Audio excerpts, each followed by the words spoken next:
Hi, వసుంధరా వంటింటికి స్వాగతం. ఎలా ఉన్నారు అందరూ? బాగున్నారా? నేనైతే బాగున్నాను. ఈరోజు మనం చేసుకోబోయేది సంవత్సరం పాటు నిల్వ ఉండే ఉసిరికాయ పచ్చడి. ఇవి 2 కేజీల ఉసిరికాయలు కడిగి శుభ్రంగా తుడిచి ఆరబెట్టుకున్నాను. మనకు పచ్చడి నిల్వ ఉండాలంటే తడి లేకుండా చూసుకోవాలి. స్టవ్ మీద ఒక బాండీ పెట్టుకుని 3 స్పూన్లు మెంతులు, 2 స్పూన్ల ఆవాలు కూడా వేసుకుని వేయించుకుందాము. స్లోగా వేయించుకోవాలి, మెంతులు మాడిపోతాయి. మెంతులు వేగిపోయినాయి, ఇంకా చల్లారనిద్దాము. ఇప్పుడు చింతపండు నానబెట్టుకుందాము. ఇది 250 గ్రాములు. 2 కిలోలకి 250 గ్రాములు కరెక్ట్గా సరిపోతుంది. ఇప్పుడు దీంట్లో వేడి నీళ్ళు, బాగా వేడి నీళ్ళు కాసిని పోసేసామంటే మెత్తగా అయిపోతుంది గుజ్జల్లే. కొంచెం ఆరనిచ్చి గుజ్జు తీసి పక్కన పెట్టుకుందాం.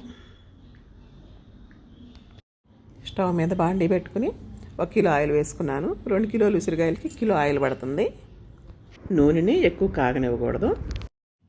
ఈ ఉసిరికాయలు లో ఫ్లేమ్ మీద వేయించాలి, హైలో పెట్టి వేయించకూడదు, మాడిపోతాయి. లో ఫ్లేమ్ మీద మరీ ఎక్కువ వేయించకూడదు, లైట్గా వేయించుకోవాలి. కొంచెం ఆ కాయ మెత్తబడే వరకు వేయించుకుంటే ఉప్పు కారం వెళ్ళి బాగుంటుంది, మెత్తగా ఉంటుంది. ఉసిరికాయ చాలా బాగుంటుంది అప్పుడు. ఈ కలర్ రావాలి ఉసిరికాయలు. ఇంకా అయిపోయింది, తీస్తున్నాము. ఇంతకన్నా కలర్ మళ్ళీ గట్టి పడుతుంది. ఈ కలర్ చాలా బాగుంటాయి. అయిపోయింది. నొక్కితే అట్లా మెత్తగా అయిపోవాలి, అట్లా వేయించుకోవాలి.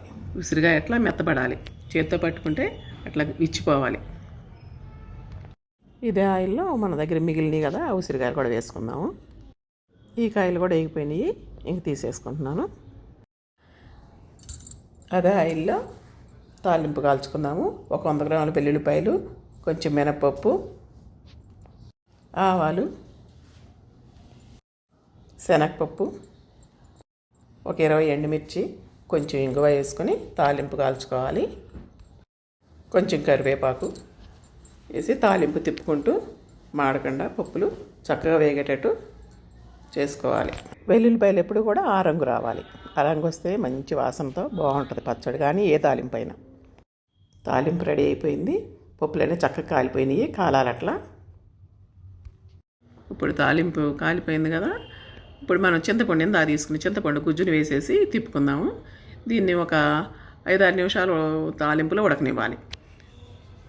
విడిగా కూడా ఉడకబెడతారు, కానీ అది నలుపు వస్తుంది. ఎట్లా ఉడకబెట్టుకోవాలి. ఇప్పుడు దీంట్లోనే ఒక 150 గ్రాములు ఉప్పు వేసుకుందాము. ఈ గ్లాసుతో అనమాట.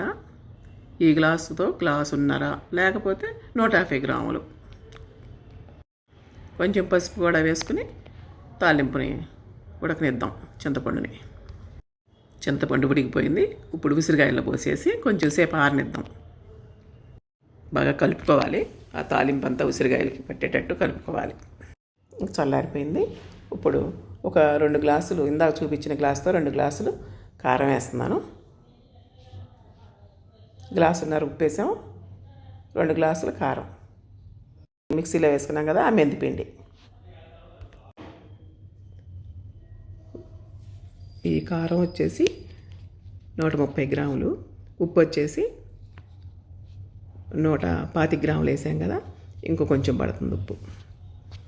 150 గ్రాములు అయిపోయింది. చక్కగా కలిపేసుకుని ఒక జాడీలో తీసుకుంటే సంవత్సరం నిల్వ ఉంటుంది ఈ ఉసిరికాయ పచ్చడి. కొంచెం ఆయిల్ ఎక్కువ వేస్తే నల్లబడిన కూడా నల్లబడదు. చివరిలో కొంచెం వెల్లుల్లిపాయలు మిక్సీ వేసి కానీ రోట్లో దంచి కానీ వేయాలి, మంచి వాసన వస్తాయి. అసలు ఈ పచ్చడి ఇంకెంత బాగుంటుందో ఇట్లా వేసుకుంటే. ఇప్పుడు బాగా కలుపుకోవాలి. కలుపుకొని కొంచెం ఆరనిచ్చి అంతా కలుపుకోవాలి. పచ్చడి కలుపుకొని ఓ సీసాలోకి తీసుకోవాలి. సంవత్సరం పాటు ఉంటుంది ఈ పచ్చడి. ఈ ఉసిరికాయ పచ్చడి మీకు నచ్చినట్లయితే లైక్ చేయండి, షేర్ చేయండి, సబ్స్క్రైబ్ చేయండి. మీరు కూడా చేసుకొని కామెంట్స్లో చెప్పండి.